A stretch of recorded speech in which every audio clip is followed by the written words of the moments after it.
디모데후서는 사도 바울의 마지막 서신이다 이렇게 말씀을 드렸습니다. 바울은 네로 황제가 기독교인들을 심하게 박해할 때 옥에 붙잡혀 있었습니다. 그래서 자기의 마지막이 가까웠음을 알고 유언처럼 디모데에게 이 편지를 남겼습니다. 자, 말씀 전체를 통해서 우리가 디모데후서 말씀을 이제는 잘 정리를 좀 할 필요가 있는데 딱 한 가지를 얘기하고 있어요. 그건 뭐냐면 너 복음을 지켜야 된다. 너는 복음을 지키는 자로 살아야 한다. 이것을 계속 거듭 강권하고 있습니다. 디모데후서 1장 14절을 한번 보실까요? 14절에 보시면 그 말씀이 나와 있는데 우리 안에 거하시는 성령으로 말미암아 내게 부탁한 아름다운 것을 지키라 그랬습니다. 자, 여기서 우리의 사명이 나온다 그랬죠. 우리의 사명은 딴 데서 찾을 필요가 없습니다. 우리의 사명은 우리가 예수 믿는 그 순간 우리에게 주어져 있는 거예요. 우리의 사명은 복음을 지키는 자로 사는 것입니다. 복음을 지키는 것. 이것이 우리의 사명이에요.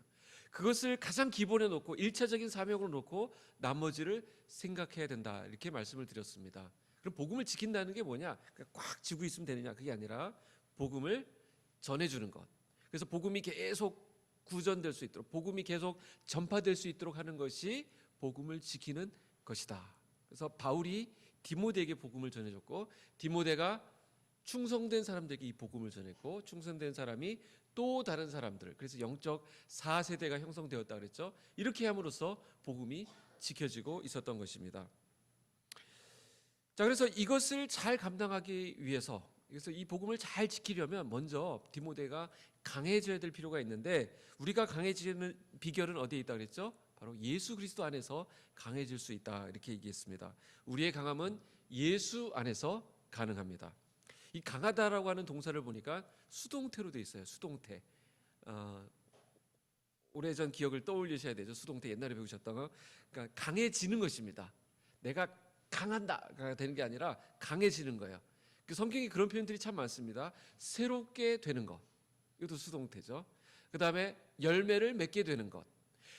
저가 내 안에 내가 저 안에 있으면 이 사람은 과실을 많이 맺나니 절로 과실을 맺게 된다 이렇게 말씀하시는 거예요.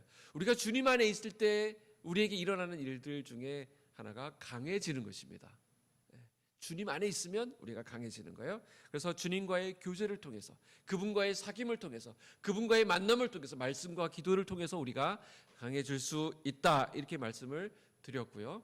또 지난 시간의 말씀을 조금 돌이켜보면 이 강해지는 가운데 우리가 어떤 세 가지 모습을 우리가 떠올리게 되는데 그 세 가지가 뭐냐면 바로 첫 번째가 병사의 모습, 그 다음에 운동선수의 모습, 그 다음에 농부의 모습이 있다 그랬습니다. 병사를 통해서 알 수 있는, 우리가 주님의 병사다, 병사의 이미지를 가져야 된다 했을 때 병사를 통해서 생각하게 하는 것은 두 가지였습니다.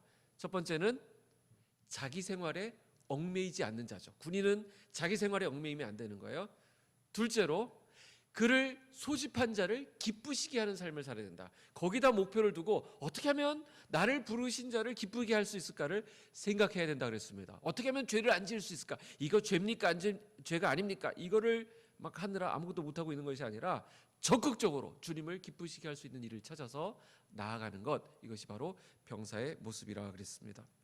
그래서 주님을 기쁘시게 하려다 보니까 어떤 것은 끊어야 될 것이 있고 어떤 것은 더 계속 지속해야 될 것이 있고 어떤 것은 잘 지켜가야 될 것들이 있는 것이죠. 주님을 기쁘시게 하는 것, 우리 삶의 목표여야 된다 이렇게 말씀을 드렸고요. 두 번째, 운동선수를 통해서 알 수 있는 것. 운동선수들은 어떤 사람들이죠? 경기에서 우승하기 위해서, 상을 받기 위해서 달려가는 사람들인데 그 운동선수들이 상을 받기 위해서는 경기 규칙대로, 룰대로 달려가야 된다 이렇게 말했죠. 자, 그러려면 우리 신앙생활이 운동선수와 같다는 것은 우리도 룰대로 규칙대로 달려가야 되는데 그 룰이 바로 성경에 나와 있다. 성경 말씀대로 사는 것.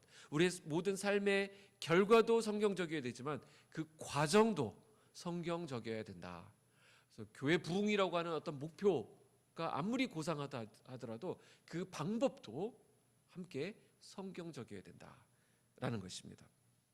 왜 여기서 말씀을 강조하고 있을까?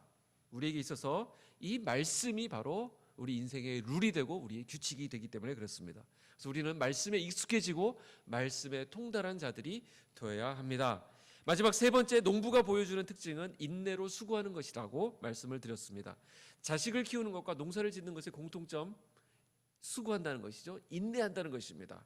그냥 내버려둬도 저절로 자라는 것이 아니라, 저절로 곡식이 올라오는 것이 아니라 계속 물 주고 거름 주고 돌보고 가꾸고 해야 되는 것처럼, 우리가 복음을 지키는 자로 살 때 이 일을 감당하기 위해서는 계속 이런 인내의 수고가 필요하다는 것입니다. 그래서 주님을 위해서 우리가 소모되는 것, 우리가 주님 때문에 막 힘이 들어가는 것, 이것은 당연한 일이고 정상적인 것이다 라는 것입니다. 마치 어둠을 밝히기 위해서 초가 점점 타들어가듯이 우리 인생은 소모되어야 되는 인생이다. 마지막 장례식 관에 들어가기 때까지 그냥 이 미모를 유지하고 이 막 근육을 유지하는 게 우리 목표가 아니라, 그런데 미모와 근육은 유지했는데 그때까지 아무것도 안 하고 계속 이것만 하다가 들어가는 거예요. 이대로 들어가면 그 무슨 소용이 있어요? 이 몸을 가지고, 이 몸을 허비해서 하나님을 위해서 우리가 사용되는 것이 중요하다는 것이죠. 그 농부처럼 인내하면서 수고하는 우리 인생이 되는 것입니다. 자, 이런 맥락이 지금 쭉 이어지고 있다가 오늘 말씀에 오게 된 거예요. 8절 다시 한번 읽어보면, 내가 전한 복음대로 다윗의 씨로 죽은 자 가운데서 다시 살아나신 예수 그리스도를 기억하라 그랬습니다.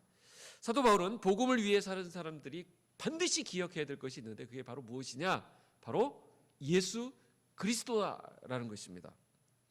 우리가 복음을 위해서 살아갈 때 예수 그리스도를 기억하는 것은 어떤 의미가 있느냐? 예수님을 기억한다, 예수님을 떠올린다고 하는 것은 우리 신앙생활의 가장 기본에 해당하는 것입니다. 사실 우리 한국교회가 어떤 부분에서 허약해지냐면, 이 기본기를 제껴놓고 딴 거 기술들, 잔기술들을 자꾸 가르치다 보니까 기본기가 허약해진 측면이 좀 있어요. 이 기본기가 강해져야 됩니다. 그래서 우리가 기본기를 잘 챙기지 않으면, 이것을 기억해야 될 것을 기억하지 않으면 우리가 어떤 부분에 많이 헤매게 됩니다. 그래서 신앙의 기본기는 우리가 기억하는 것이다, 이렇게 정리하면 좋겠습니다. 그래서 신명기 말씀에 보면 계속해서 신명기에 등장하는 가장 많이 나오는 단어가 뭐냐면 기억하라라고 하는 단어입니다. 왜 모세는 자꾸 기억하라라고 말씀하실까? 그들의, 이스라엘 백성들의 과거를 알기 때문이에요. 그들이 어떤 자들입니까? 하나님이 큰 권능과 크신 팔로 그들을 애굽 바로의 손에서 끄집어내 주셨고 빼내 주셨는데, 그들은 하나님이 얼마나 능력이 많으신 분인지 잊어버렸어요. 잃어버렸어요. 까먹었습니다. 그래서 10명의 정탐꾼이 전해주는 정보를 듣고 그냥 마음이 무너져가지고, 하나님의 약속의 말씀, 너희들을 그 땅에 살게 할 것이다, 너희들을 인도할 하나님은 나다, 이렇게 말씀하시는데 그거를 기억하지 못했습니다. 그래서 거기서 무너져 버립니다. 기억하지 못하니까 전진할 수가 없는 것이죠. 막혀버린 것입니다. 그래서 이제 약속의 땅, 이제 광야 40년 돌고 이제 약속의 땅에 들어갈 출애굽 2세대를 향해서 모세가 끊임없이 강조한 말이 무엇이냐면, 너희 기억해야 된다, 기억하라라는 것입니다. 그 땅에 들어가게 되면 가나안 땅에 너에게 주는 그 풍요로움에 너에게 취해가지고 그를 주신, 그것을 허락해 주신, 그것을 선물로 주신 하나님을 잊게 될 텐데, 그러지 않기 위해서 너희들 반드시 너희 하나님을 기억해야 된다, 이렇게 말씀하고 있는 거예요. 너희가 내 모든 계명을 기억하고 행하면 너희 하나님 앞에 거룩하리라. 내 하나님 여호와께서 이 40년 동안에 내게 광야길을 걷게 하신 것을 기억하라. 민수기, 신명기 계속 보면 기억하라, 기억하라, 잊지 말라, 이런 내용이 계속 등장합니다. 오늘 편지를 쓰고 있는 바울이 디모데의 상황을 보니까 마찬가지예요. 기억해야 된다는 거예요. 바울이 보니까 이 디모데가 처한 상황이 녹록치가 않습니다. 사람들이 막 흔들리고 있어요. 또 흔드는 세력들이 있는데 이게 너무나도 기세가 등등해서 디모데가 이것을 과연 감당할 수 있을까라고 하는 걱정이 들 정도예요. 그래서 바울은 디모데에게 먼저 강해지라라고 말씀했던 것입니다. 근데 강해지는 것은 예수 그리스도를 기억함으로 또 강해질 수 있다는 것을 보게 되죠.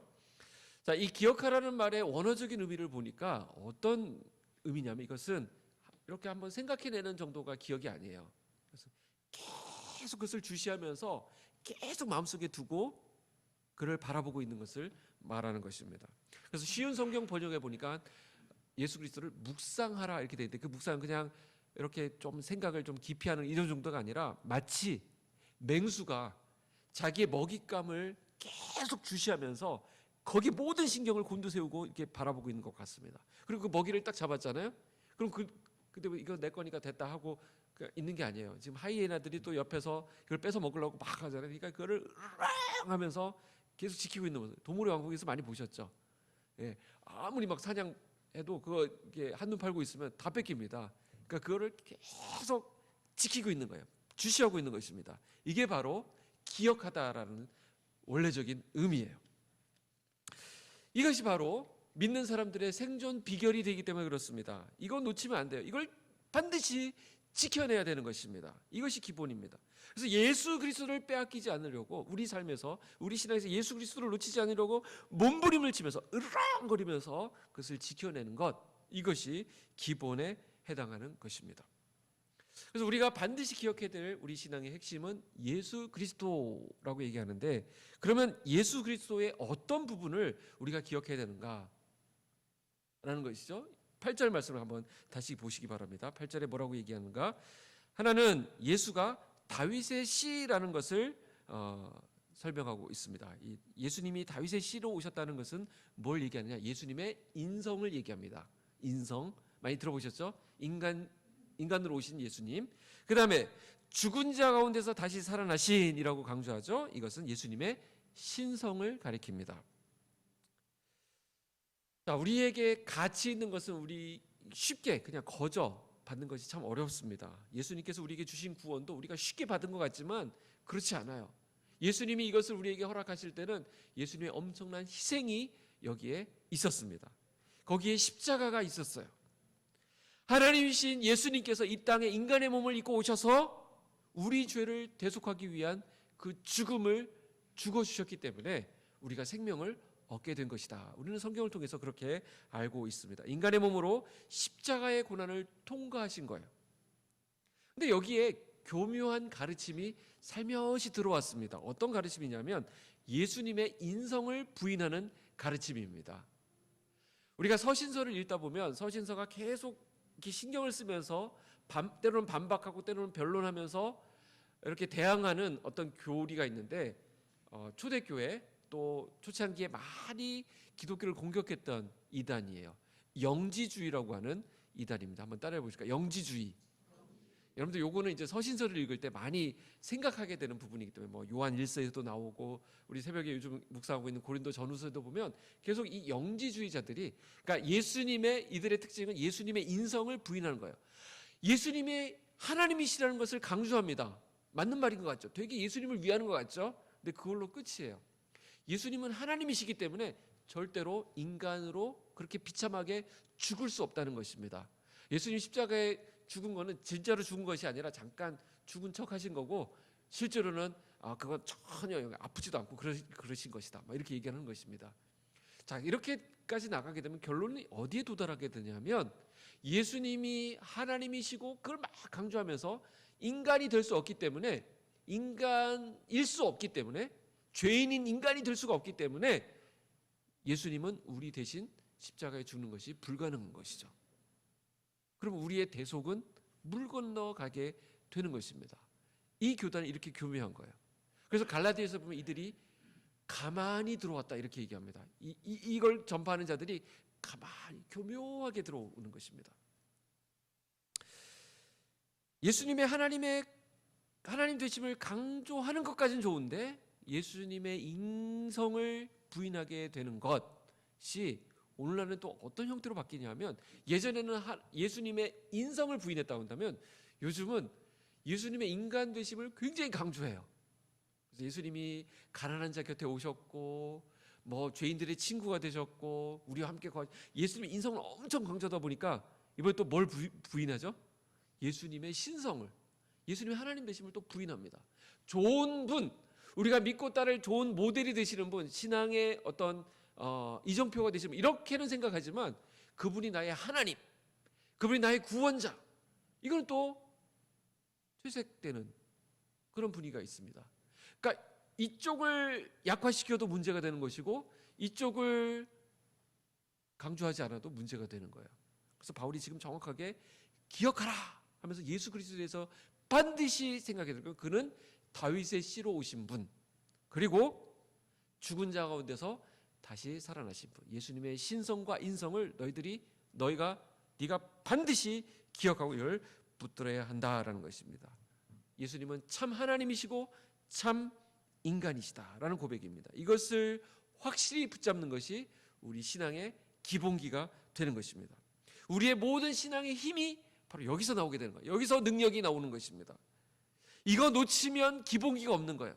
기본이 안 돼 있으면 다른 아무리 잔기술이 많다 하더라도 실전에서 써먹을 수가 없어요. 기본이 안 돼 있으면.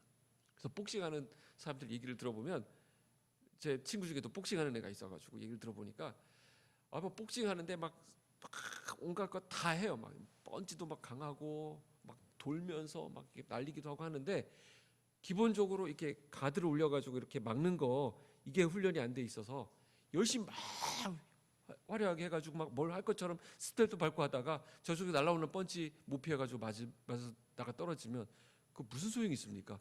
막 이렇게 하던 거 무슨 소용이 있어요? 뻥 맞아서 나가 떨어 KO대가 있는데, 기본적인 게 돼야죠. 이게 막는 것부터 기본적인 게 돼야 뭘 할 수 있는 것입니다. 우리 신앙에서도 이 기본이 안 돼 있는 상태에서 딴 거 아무리 무슨 QT 훈련, 무슨 전도 폭발, 뭐 온갖 오만 거 다 해도 예수님이 어떤 분이신지에 대한 분명한 신앙 고백이 없는 사람에게 오만 가지 일을 맡겨도 그 사람에게는 성장이 있을 수가 없는 것이죠.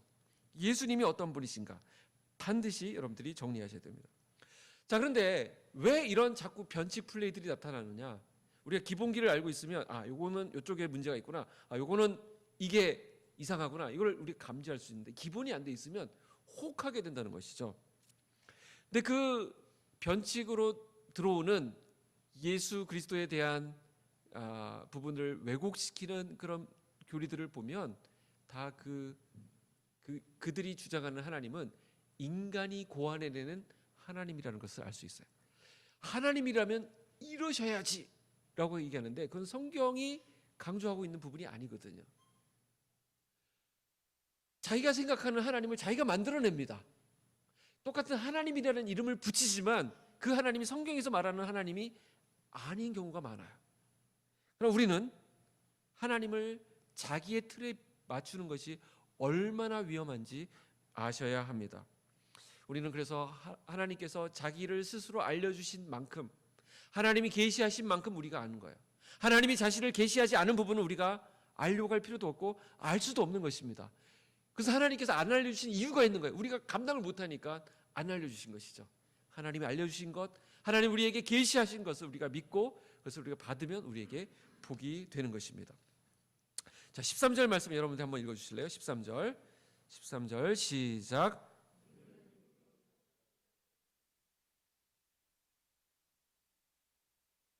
자, 성경에서 미쁘다라는 말이 나오면 이것은 신실하다 이렇게 여러분들 바꿔서 읽으셔도 좋겠습니다.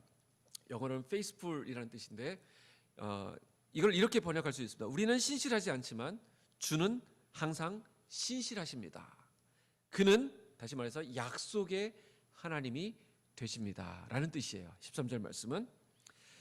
자, 그래서 우리에게 있어서 중요한 것이 무엇이냐면 주님의 그 신실하심, 주님의 그 변치 않는 약속의 말씀에 근거해서 말씀 그대로를 믿는 것이 우리 신앙에 있어서 가장 중요하다라는 것입니다.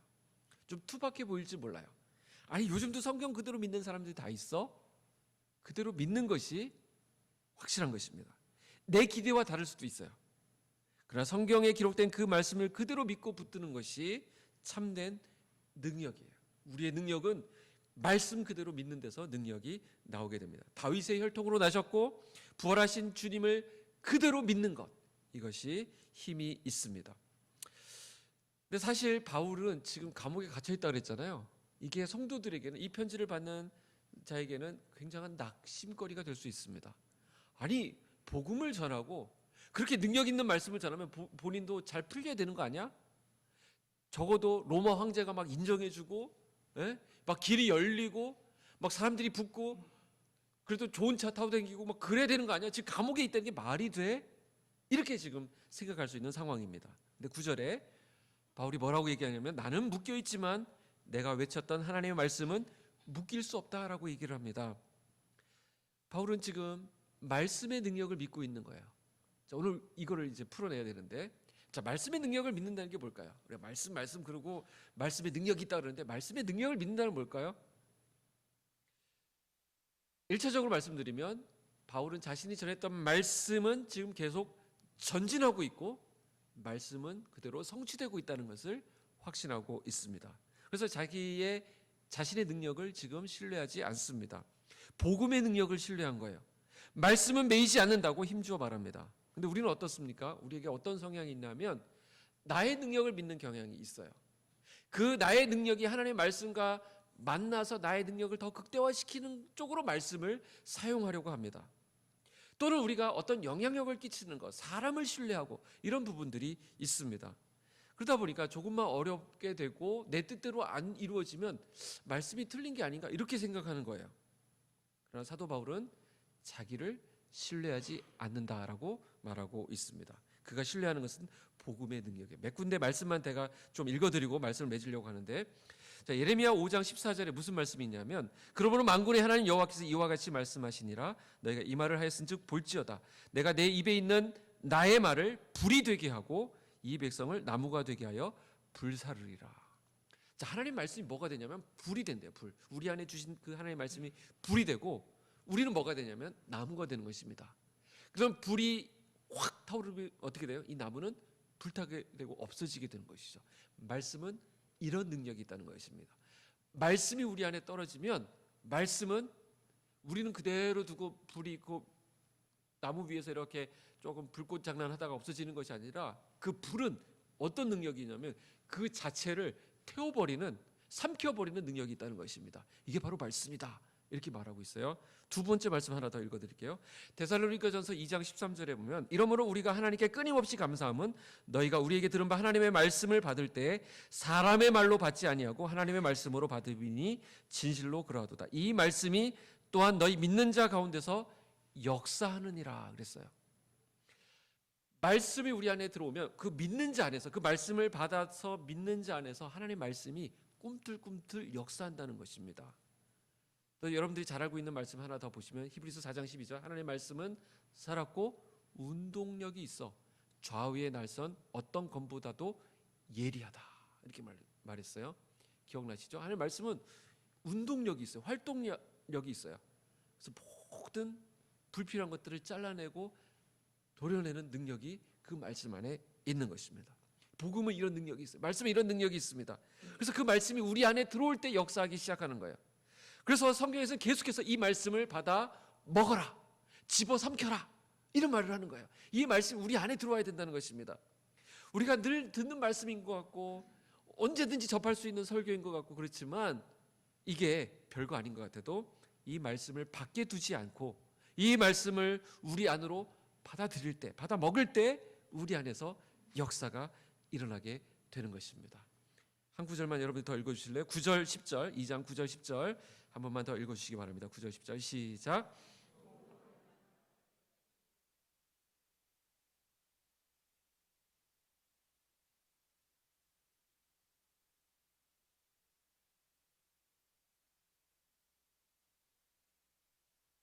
영광과 함께 받게 하려 함이라.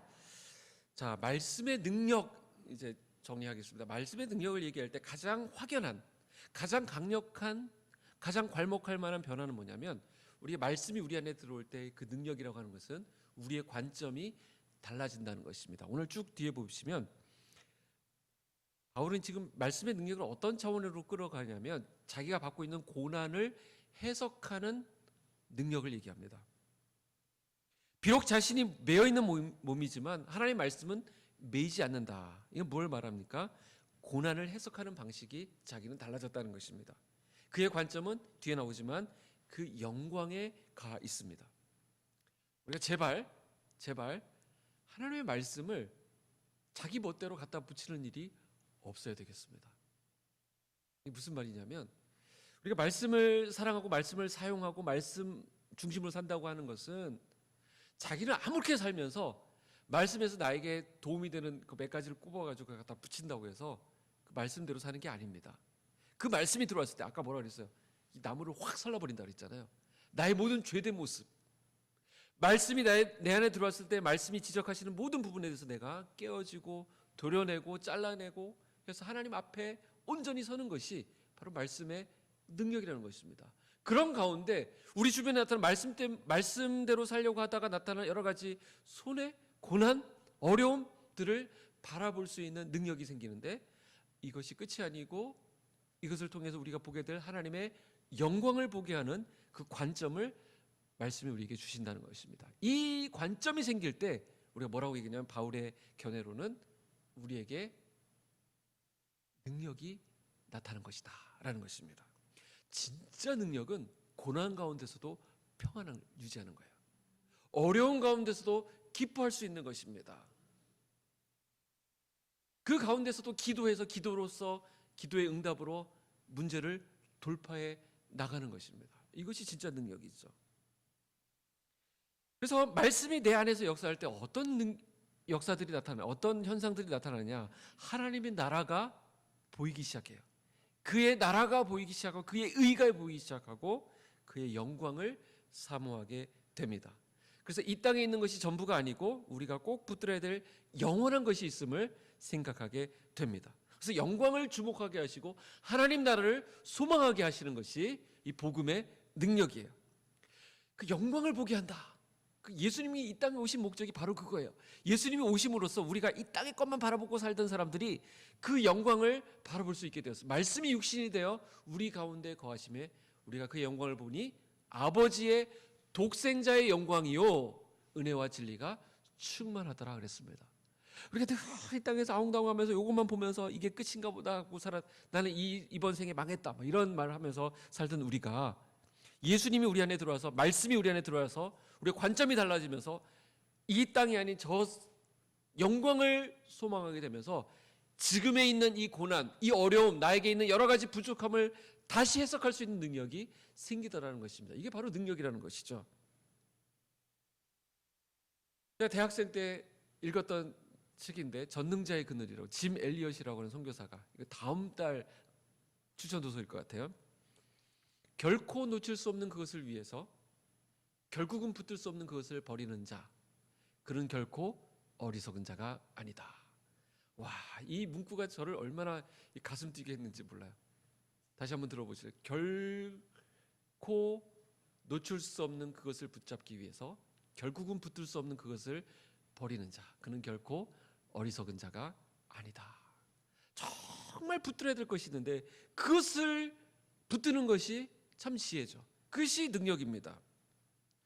저는 이번 주에 우리 한국 사회에서 가장 큰 이슈가 되었던 뉴스가 있죠. 저는 그걸 보면서 우한에서 돌아온 교민들 이야기, 전 세계를 보내가지고 오냐 마냐 막 그런 얘기도 있고 어디로 보냈냐 막 이런 이슈가 있었잖아요. 저는 이게 남의 일 같지 않더라고요. 그래서 잘 해결돼가지고 너무 마음이 좋았어요. 그래서 그 지역 주민들이 잘 받아주기로 하고 환영했다는 얘기를 듣고 와 좋다. 저분들이 얼마나 좋아하실까 이런 생각이 들었습니다. 왜냐하면 제가 그 비슷한 처지에 한번 있었던 적이 있었거든요. 제가 예전에 재난구호를 현장에 나간 적이 있습니다. 기독교 연합 봉사단에서 나간 적이 있는데 필리핀의 타클로반이라고 하는 지역이었습니다. 그때 태풍 하이엔이라고 와가지고 하여튼 수백 명이 죽었습니다. 제가 이제 갈 때도 차 타고 가는데도 막 시신들이 나뒹구는 걸 보았으니까 전 처음 봤어요. 시신 이렇게 길거리에 이렇게 널브러져 있는 거. 그래 하여튼 육로는 다 막혔고 그래서 군함을 빌려가지고 그걸 타고 거기 구호품을 싣고 가서 나누고 그런데 돌아오는 편이 없으니까 비행기밖에 없는 거예요. 그래서 공항으로 갔는데 공항은 아주 작은 공항입니다. 비행기가 딱 2대 내릴 수 있어요. 근데 전 세계에서 막 비행기가 오고 공군기가 오고 막 물자를 나르고 또 사람들 실어 빼내고 막 그렇게 하는데 가서 이제 기다리는 겁니다. 비행기가 오면 이제 그 현지인들은 밖에서 막 통제를 하고 우리는 안으로 들여보내주긴 했는데 비행기를 언제 탈지는 모르는 거예요. 거기 수백 명의 사람들이 수천 명이 기다리고 있으니까. 그래서 저희들은 그 한국 기자단이 있는 그 텐트에 들어가서 거기 같이 있었습니다. 거기 교민들 좀 나와 있는 교민들하고 그다음에 외교부에서 나오신 분, 그다음에 우리 그 봉사단이 있었는데 저희들은 먹을 게 있었어요. 그들은 없었고, 그다음 바로 비행기를 탈 줄 알았는데 비행기가 그렇게 쉽게 내려오지 않았습니다. 근데 저희들은 거기서 며칠 묵을 생각으로 있었기 때문에 먹을 걸 이렇게 해서 이렇게 나누는데 처음에 안 먹겠다 그래요. 예. 이제 금방 비행기 타고 갈 거니까 그러는데 근데 비행기가 없다는 얘기를 듣고 밤을 새야 되는 상황이 됐습니다. 그래서 저희들은 주변에서 막 미리 우리는 며칠 잘 걸 생각했기 때문에 거적대기도 가져오고 헝겊도 주워오고 해가지고 자리도 깔고 막 이렇게 있었는데 이제 밤이 되니까 슬슬 한두 명씩 기자들이 막 기어들어오기 시작하더라고요. 내가 생각해서 괘씸해가 아까 하는데 도와주지도 않았기 때문에 쫓아냈는데 같이 간 목사님들이 그래도 품어야 된다 그래가지고 이렇게 자리 내주고 우리가 또 이렇게 같이 있었습니다. 근데 무슨 소식이 들렸냐면 대한민국 공군기를 보내준다는 거예요. 그래서 우리 교민들을 빼내고 한국 사람들 다 빼내겠다. 그러니까 현지인들은 안 태우고 우리 대한민국 국민들만 빼내겠다는 얘기를 했습니다. 한 60여 명 거기 기다리고 있었는데 그 얘기를 딱 듣는 순간 저의 이 생활 태도가 달라졌습니다. 전에 누구 주는 거 되게 아까웠는데 막 나눠주기 시작했어요. 자리도 막 내주고 그렇게 했습니다. 와, 그런데 그 활주로에 그 공군기가 이렇게 한참 돌다가 이제 내려도 좋다는 신호를 받고 쭉 내려오는데 태극 마크가 이렇게 있는 거예요. 그리고 대한민국 공군 이렇게 써 있는 겁니다. 저는 헐리우드 영화 볼 때마다 좀 짜증 나거든요. 성조기 막 나오면. 근데 그 이해가 되더라고요.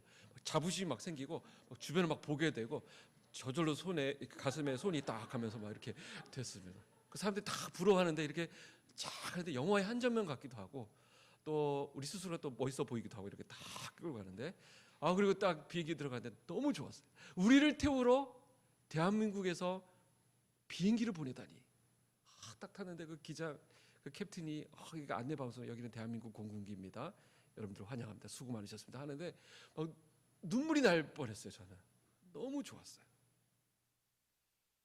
자, 제 시각이 언제 바뀌었는지 기억하시나요? 제 이야기에서 비행기가 나를 태우러 온다 했을 때부터 제 관점이 바뀌었습니다. 지금 여기 있는 게 중요하지 않거든요. 이제는 갈 거기 때문에 거기 가면 다 있기 때문에 여기 있는 것들이 연연하지 않을 수 있는 그 시각을 그 소식 어떻게 보면 저에게 말씀이었죠. 나를 태우러 온다. 그 얘기에 있을 때 제가 그것을 바라보고 그것을 소망하면서 여기 있는 주변 것들을 정리할 수 있는 그런 힘이 되었던 것입니다. 그래서 고린도후서 4장 16절에 그러므로 우리가 낙심하지 아니하노니 겉사람은 후패하나 우리의 속은 날로 새롭도다 그랬습니다. 우리가 복음으로 인해 고통받을 수 있습니다. 복음 때문에 억울한 일 당할 수 있습니다. 복음 때문에 손해보는 일들도 있을 수 있습니다.